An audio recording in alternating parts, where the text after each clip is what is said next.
On this week's episode of Facts of Fishing, you may just be witnessing television history as Dave and his guest Simon Frost try to shoot a show in one of the worst cold fronts in fishing show history, which really just means they were the only two stupid enough to go fishing. Really, the way to judge the temperature today is a snot factor.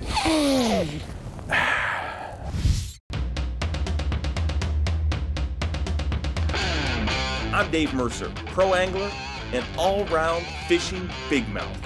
Today, I've got one day on one body of water, and I am surrounded by cameras.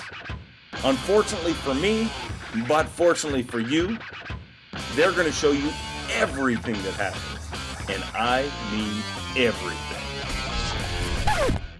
Son of a... Welcome to Facts of Fishing, the show. Brought to you by Subway, Eat Fresh. Shimano, technology you can feel. Yamaha, reliability starts here. Live Target Lures. And Bass Pro Shops, your adventure starts here. Without further ado, here he is. I can't say this. Just read the script. The world's greatest angler, Dave Mercer.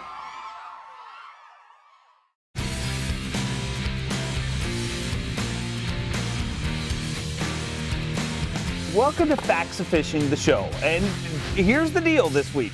Maybe I pride myself on the fact that I'm kind of an insane host. And quite frankly, you guys are insane for watching this show. But today we are fishing in the most extreme, insane cold front that I may ever have fished in. And I mean, I've fished in some big cold fronts, but generally when I'm fishing in a big cold front, it's because it's a tournament and you don't have a choice. You have to go out there and fish. Well, today we had a choice, but we're crazy. So we're going out. I mean, we love you guys. We want to show you that hopefully we can catch fish in an extreme cold front. And to explain to you just how crazy this cold front is, yesterday, it was 27 degrees Celsius, so 80 degrees Fahrenheit. This morning, it is 2 degrees Celsius and 35 degrees Fahrenheit. This is one of the most extreme cold front. I mean, I'll say it right here. This is officially in the history of all fishing shows that have ever been in the face of the universe. Nobody's ever shot in this extreme conditions, but we're doing it because of you. Not you, but you right there. We care. We're going to try to show you how to catch some fish in a cold front. But the good news is, this week I brought a secret weapon. Oh, it's a lethal weapon. It's frosty out, so I brought him, Simon the Iceman Frost.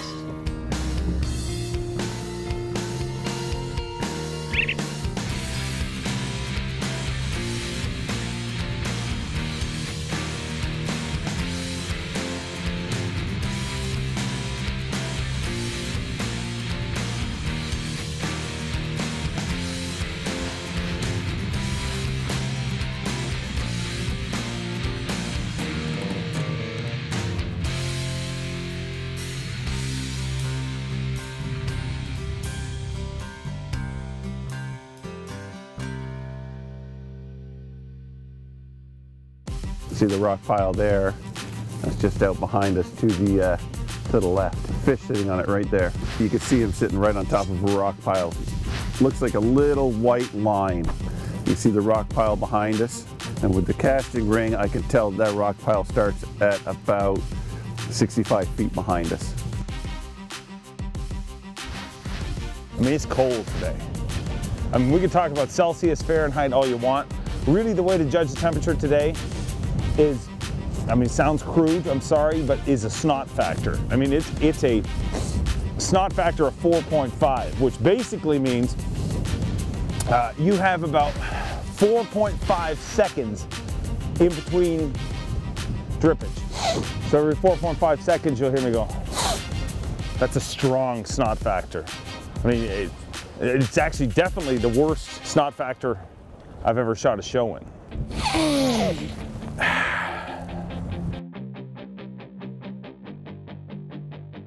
Come on, you big brutes. It's a blustery bass bonanza. All we're missing is the bass.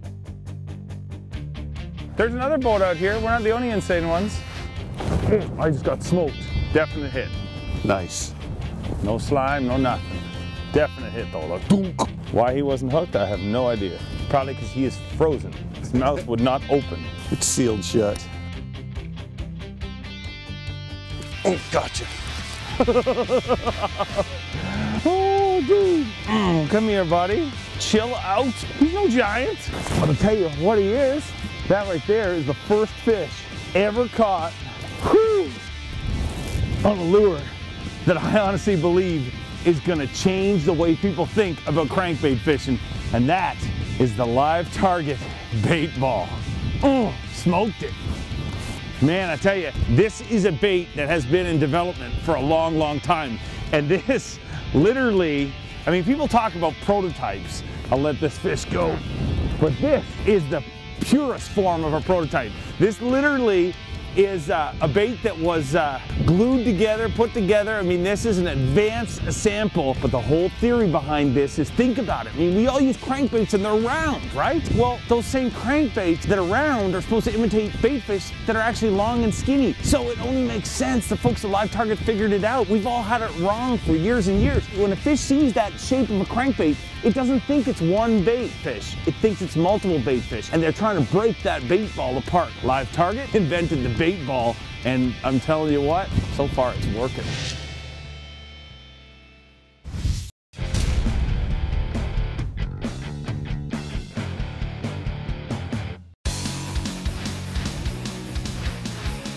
Another fish, another one. Oh, better fish. Oh, stay down, dude. Stay down. Simon, you grab the trolling motor. I will go back here and say hello to our friend. Number 2, another one. I mean, it's not a giant, but this fish is a prime example of what this bait is all about. You see how that fish is hooked in the side of his face right there? I mean, you fish a crankbait very often, and you will notice that you hook an awful lot of fish, you know, just like that. And the reason for that is, if you ask me, it's because those fish aren't really trying to eat the lure. Let them go and I'll explain to you what I mean. What they're trying to do, if you see bait fish under the water, they're tightly grouped together like this, and what they're trying to do is they're trying to bang that bait ball apart. They're trying to separate it and then turn back and eat it. And that's why you hook an awful lot of fish on a crankbait on the side of the mouth. And for years I always thought I'm hooking them like that because, I mean, they just didn't get it in their mouth. But I really think they're just trying to bust that apart, and that is where this bait ball comes in.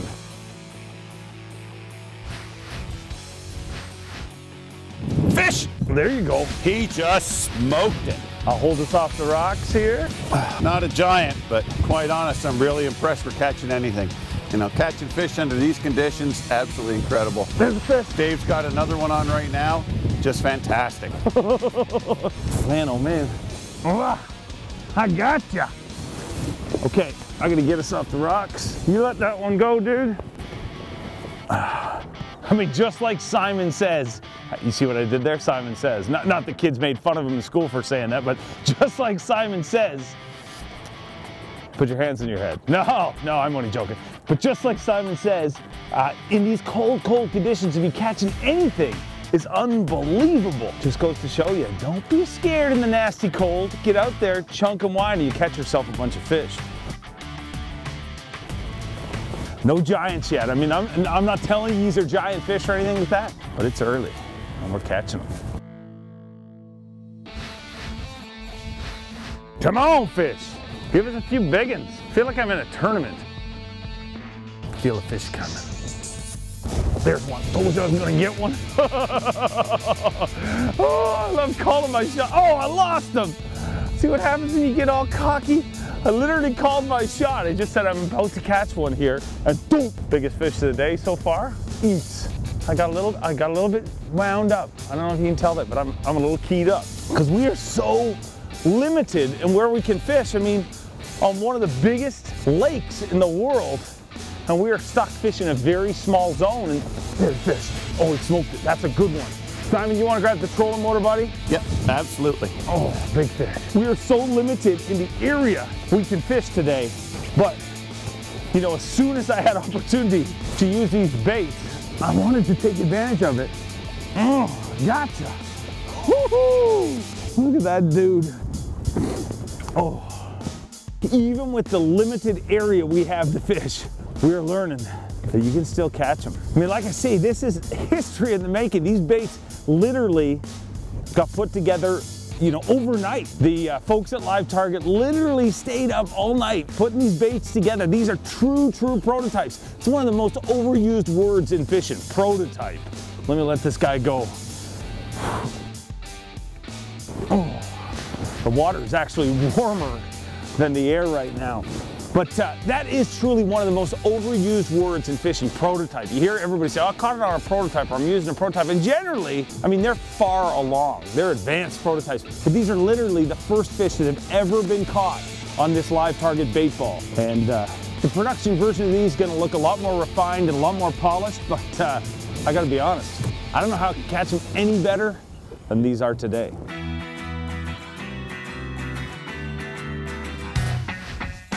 Oh, there's one. Feels like a good one. What are you doing biting? People said you wouldn't bite today. But those people were wrong. I gotcha. Look at that dude right there. I mean, that's, you know, we're not talking about super tankers or anything like that, but that right there is a pretty decent fish. Under today's conditions, I'd say, you know, better than decent. This dude finally, he ate it like they're meant to. I mean, he absolutely tanked that bait. I'll take it. Get out of here. Whew. Check that line. Now, I know there's got to be some people watching this show and saying, under such crazy, extreme cold front conditions, you know, why are you not out there throwing like a super subtle drop shot bait or a tube jig, or, you know, it's just something crawling a jig across the bottom? Because that's what a lot of people will do. As soon as it gets cold, I mean, the general rule that you hear people say is, well, slow right down and downsize your bait. Now, I agree with that, but what you also have to remember is other factors that we're dealing with here. And one of those big factors is wind. With blasting wind, when you're fishing those bottom bouncing baits, you're gonna have a big bow in your line, and it's gonna be tough to feel that fish hit. And sure, you're gonna feel some of them, but I really believe that if you can get them to bite a crankbait on a windy day like this, it's definitely a better bait, a fast moving bait. I'm gonna cover more water with it. Even though I'm not cranking it super fast, I'm gonna have constant contact with that bait. There's not gonna be slack in that line. So if that fish eats it, I'm gonna feel it. There's another one. Another one, smoked it, tanked it. Oh, this could be a big one. Nice fish. Good fish. Big dark one. Easy. Look at this freak. Easy.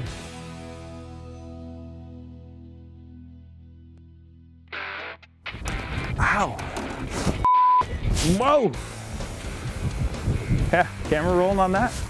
May have to beat that out a little bit, but here's the key. You know, when you're setting your rod down, the heavy end should always be set down inside the boat. If you set it outside of the boat, there's a good chance you're gonna lose it. Look at that dude right there. Oh, I tell you what, it would have been really easy to sit at home, chill out on the couch today, but you can't catch these bad boys when you're sitting on the couch. Awesome, awesome fish. It truly is a blistery brown bass bonanza. Or better yet, a brown bass bait ball busting bonanza. Awesome.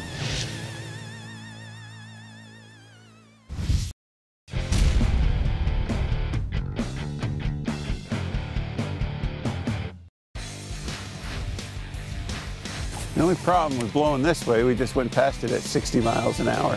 When you're drifting this way, the fish see a bait come. It's like subliminal. They say if you flash something in a movie that people don't even see, that they'll want it. Like if you flash popcorn, they'll want popcorn. Right now, we're going through them so fast that subliminally, the fish are like, oh, I want to eat a lure. So cold, even the seagulls are hiding.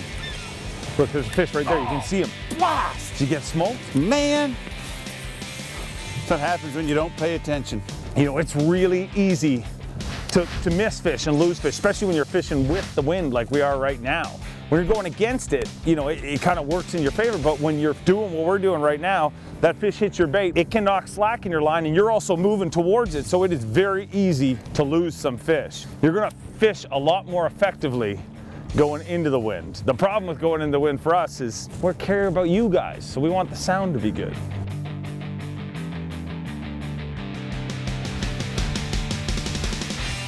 Fish! Oh, you hooked up. I'm hooked up, not a giant. It's amazing how much direction makes a difference. He just ate it. We came the whole way down this break wall with the wind. And with the wind is way easier. It's better for the mics, but you're just fishing too quick. And the fish don't want to see your bait moving that. We turn, start going into the wind. We're able to more effectively fish that area. And the fish like the direction that our bait is headed. So always, always, always work your whole way around a given piece of structure, because direction is really one of the least utilized keys of catching fish. We're gonna get one big one along here before we move. Come on, Biggie. We need biggest smalls. Biggest small jaws. Where's biggest small jaws? Fish. There you go. You got biggie smalls? No, I got smally smalls. Just a little dude. Oh, there's fish. You might be the smallest one yet. You're a few inches short of being another fish in the bait ball. Fish! Look how he sideswiped that lure. You fold that up, he went to hit it right at the side. Fish! There you go. Just a little dude, but again, sideswiped it. Hammered it right below the boat. Fish! I'll give you the trolling motor. I'll do the trade-off for the assignment. Thank you very much. Oh, not as big as I thought he was, but I'll take you. See ya. What do you think? Should we move? Yeah, I think so.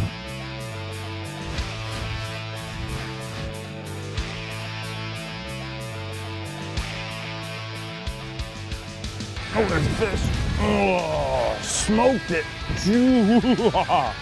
Dude, right off that little current break, exactly where you expect him to be, he is there. Smoked that bait. Look at that dude right there.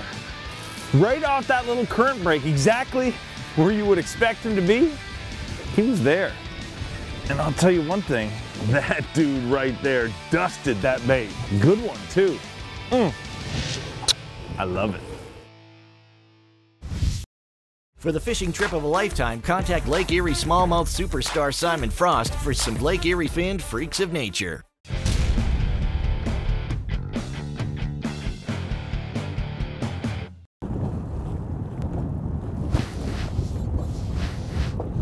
I think I cast right onto a mung ball. And you won't let me cast yours away. I wasn't stopping you.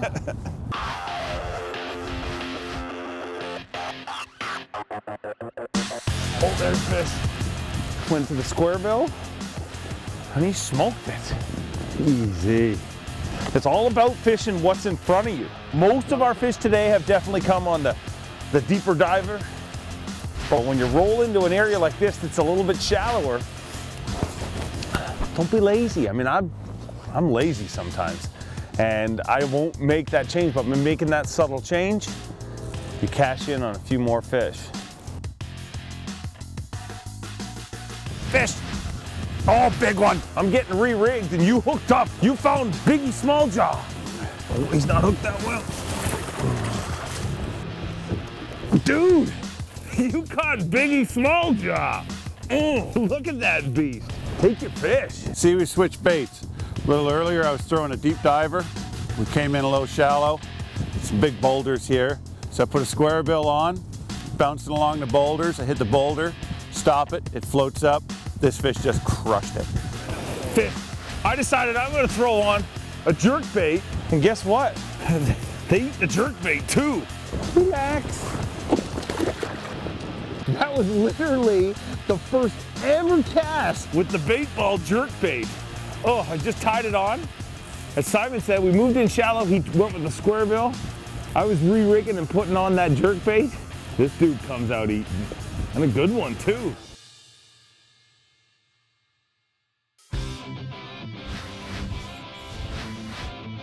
Fish, feels like a good one, just hammered it.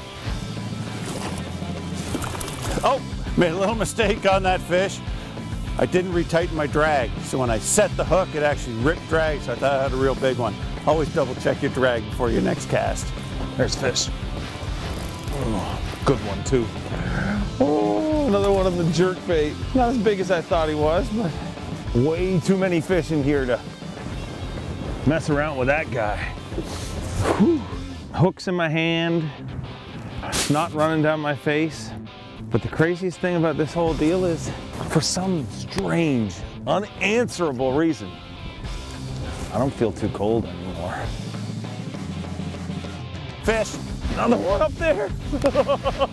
Doesn't feel like a giant, but it's not bad. I catch a fish, I go back there, you take the trawler. Then you catch one, I'll take the trawler. Again, sideswiped it. Oh, there's one. Oh, Dave's got another Better one. Uh-oh, I think his is bigger than mine. That's not good. Okay, I'm back up. Oh God, he inhaled that thing. Ooh. You know, the craziest thing about all these fish that we're catching today on the live target bait balls is these aren't even close to production in how they're going to look. They're going to look so much better, have so much better action. These are really rough prototype samples that literally were put together by hand, and they are producing. So if they're producing, I can only imagine how much better the production models are going to be. I'll tell you one thing, I am absolutely hooked on the bait ball.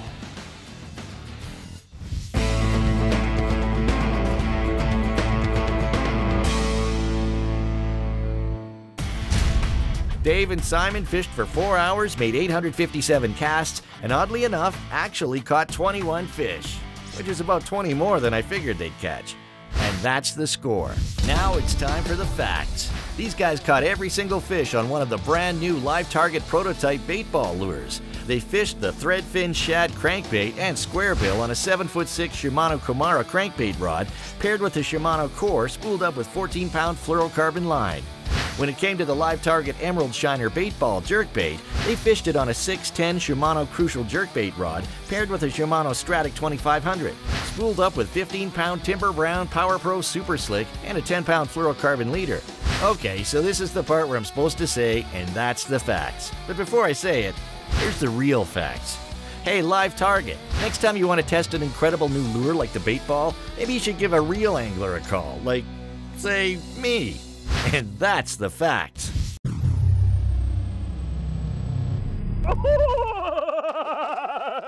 Oh, no.